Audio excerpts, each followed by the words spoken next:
같이 성장한다. 이런 키워드들이 굉장히 좋게 보여요. 담당자 입장에서 함께 성장하고 싶습니다. 이렇게 쓰면 속으로 무슨 생각하는지 아세요?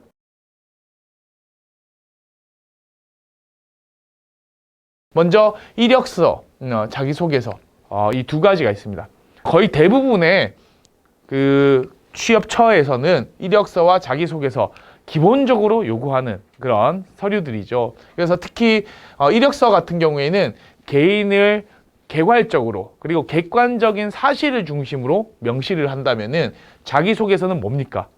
자기의 내면에 있는 그리고 자기의 생각들을 표현하는 것. 그래서 결국 회사에 가서 일을 한다는 것은 내 몸이 가서 일을 하죠. 그래서 나의 외형적이고 또 객관적으로 나를 평가할 수 있는 그런 부분들, 이런 것들이 다 합쳐져서 나를 평가한다라고 생각해 주시면 될 것 같습니다. 그 다음에 자기소개서인데요. 자기소개서 같은 경우에는 행동들, 그리고 평소에 내가 가지고 있던 생각들, 그것들이 회사에 가서도 자연스럽게 발현이 되겠죠. 그래서 회사들이 좋아할 만한 그런 이력서, 자기소개서의 키워드는 뭐냐라고 한다면은 결국은 회사에서 다 정해두고 있습니다. 어디에 있겠어요?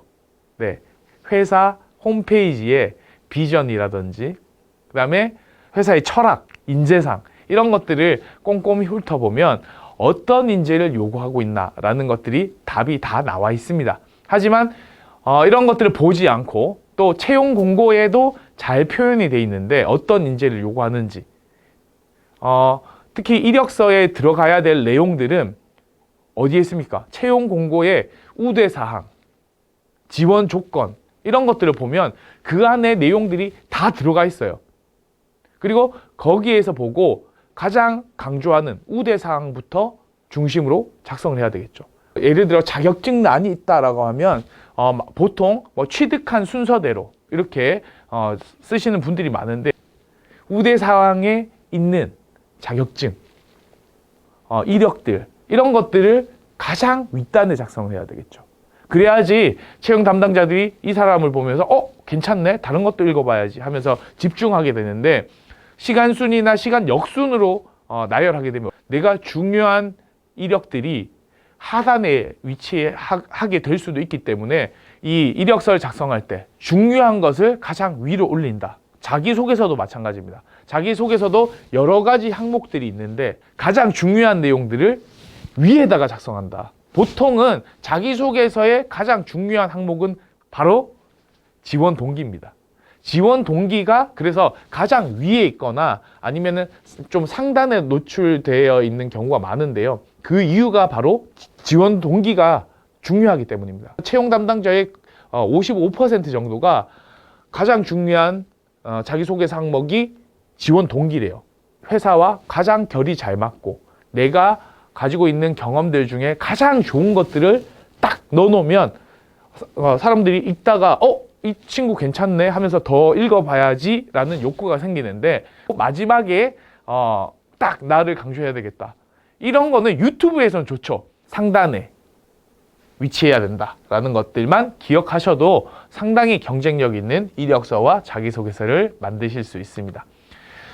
그리고 이제 최근에 능력 중심 채용, 그 다음에 직무 중심 채용이 강조되고 있습니다. 실제로 이런 것들이 강조되는 이유가 뭘까요? 지금 시대는 여러분들 그 인사이동도 굉장히 많고요. 이렇게 취업을 해도 더 연봉이 좋고 또 쾌적한 환경을 제공한다라고 하면 그쪽으로 이동하겠습니까? 하지 않겠습니까?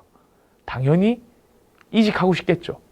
그렇기 때문에 회사도 이 하나의 인재를 뽑아서 가르쳐서 성장시켜서 우리 회사에 도움이 되는 인재로 키워가야 되겠다라는 생각보다 당장 우리 회사에 와서 능력을 발휘할 수 있는 그런 인재들을 요구하게 되어 있습니다.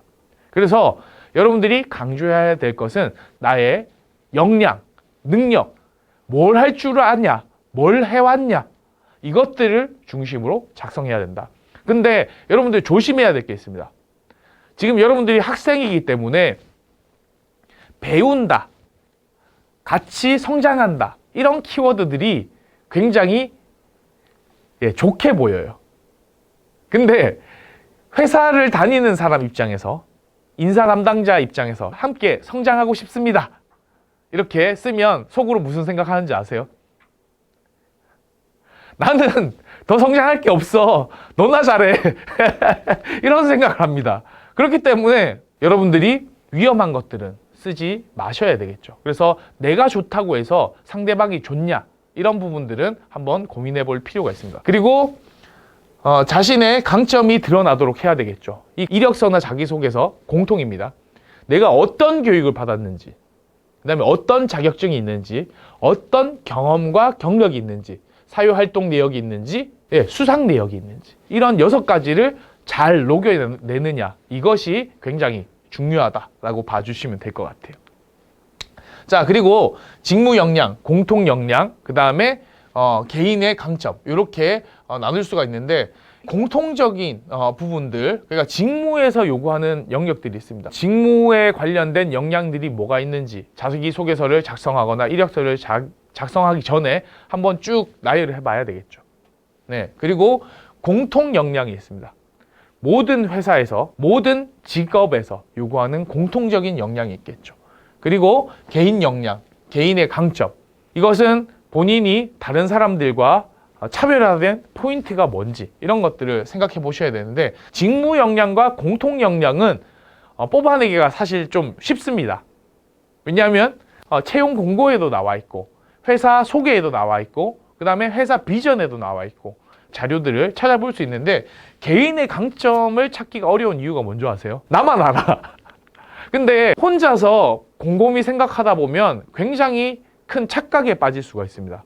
서울대 학생들한테 특강을 한 적이 있는데, 서울대 학생들한테 물어봤습니다.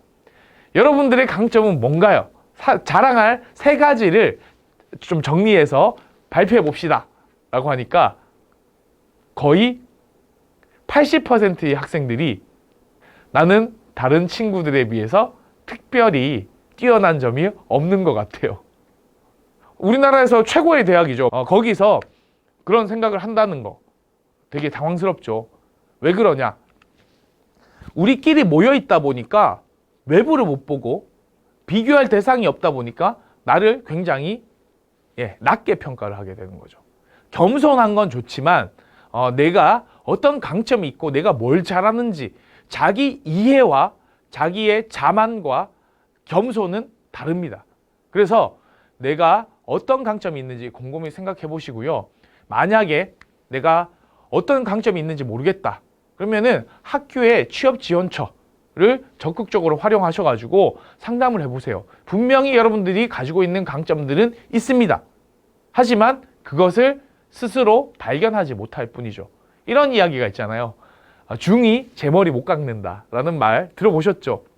결국에는 여러분들의 강점을 여러분들이 찾기는 사실 어려워요. 그래서 내가 나에 대해서 잘 모르겠다, 학교에 취업과 관련된 센터들에서 도움을 받는 것도 강력하게 추천드립니다.